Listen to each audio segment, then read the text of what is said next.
Oh, ang hindi daw magtaas ng kamay mga kababayan, hindi daw makakatanggap ng ayuda.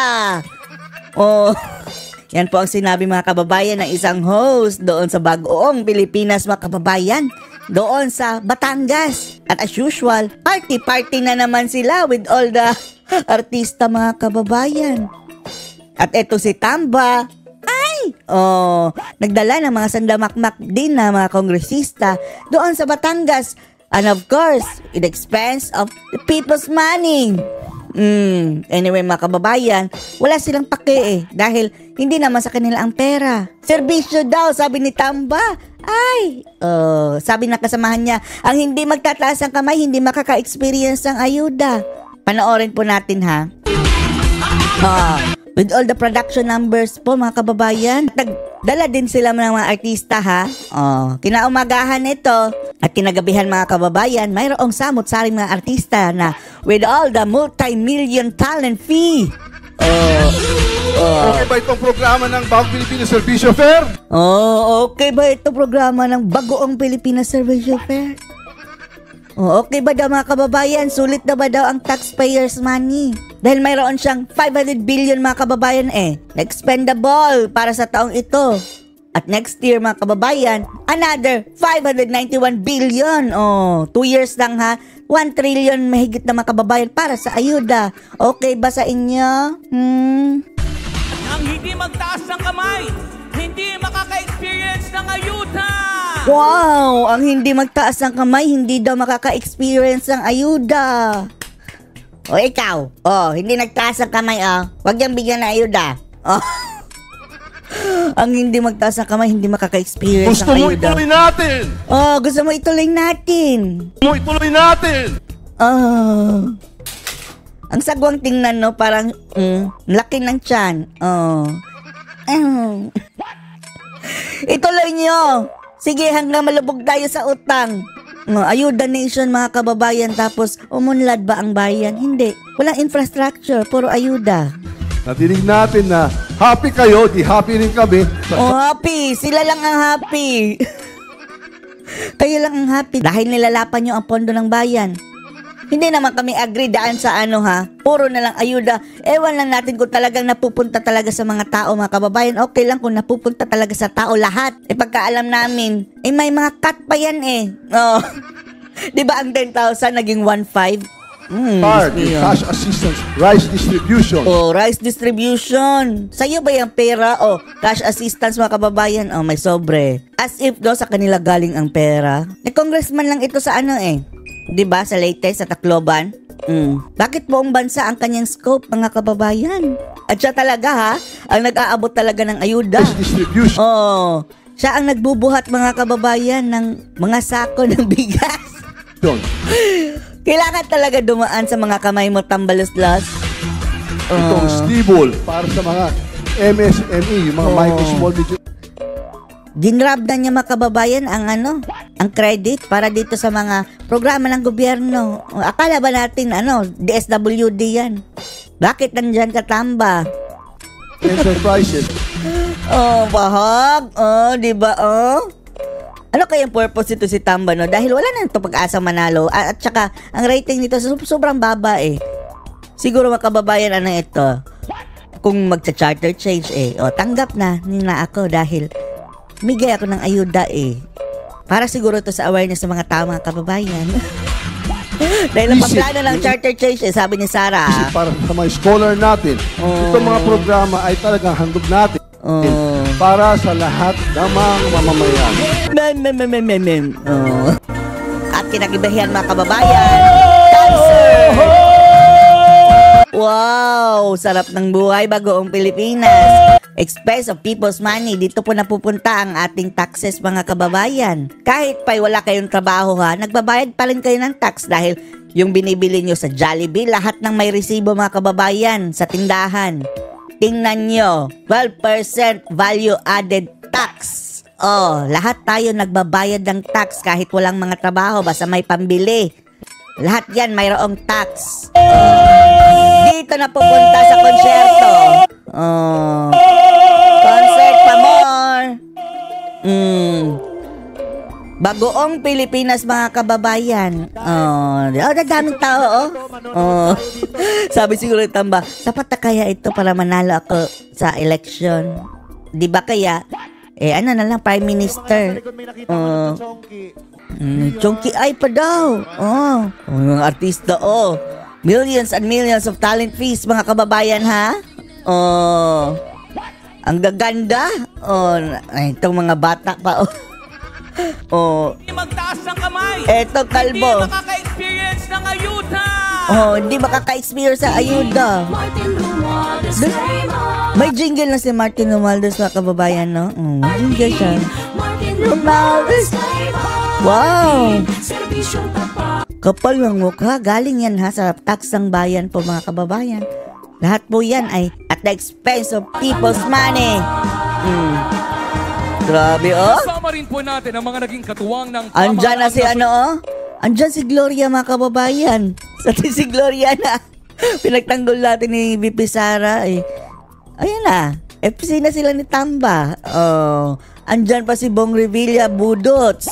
At eto si itong may anak ni Vilma Santos na si Luis Manzano na sumabit dati ang pangalan sa issue, sa issue ng scam. Ewan lang natin kung anong nangyari doon sa issue na yun. Ang nasyonal. Una po sa lahat, hindi ko magbigay galang sa ating napakasipag, ang ating Speaker of the House. Saan ka makakakita, mga kababayan, na ang isang senador na dapat mas taas ang mandato, diba? Dahil ang bumoto sa kanya all over the Philippines. Luhod kay Tambaluslos. Nang bumoto lang, mga kababayan, andun lang sa sa Leyte lang, sa Tacloban. Mas mataas mandato, senador. Himod puwet kay Tamba. Speaker of the people, Speaker Congressman Martin Romualdez.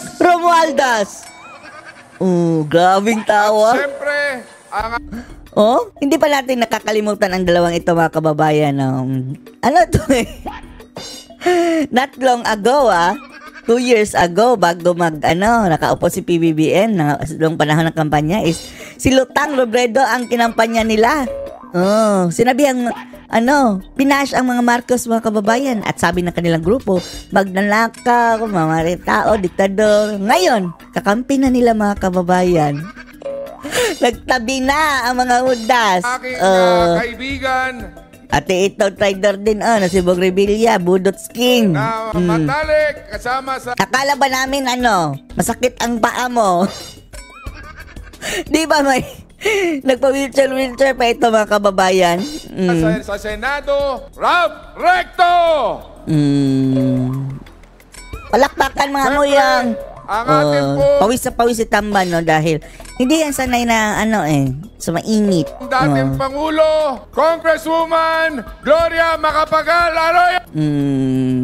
Andun si Gloria, Tumaba si Gloria, no?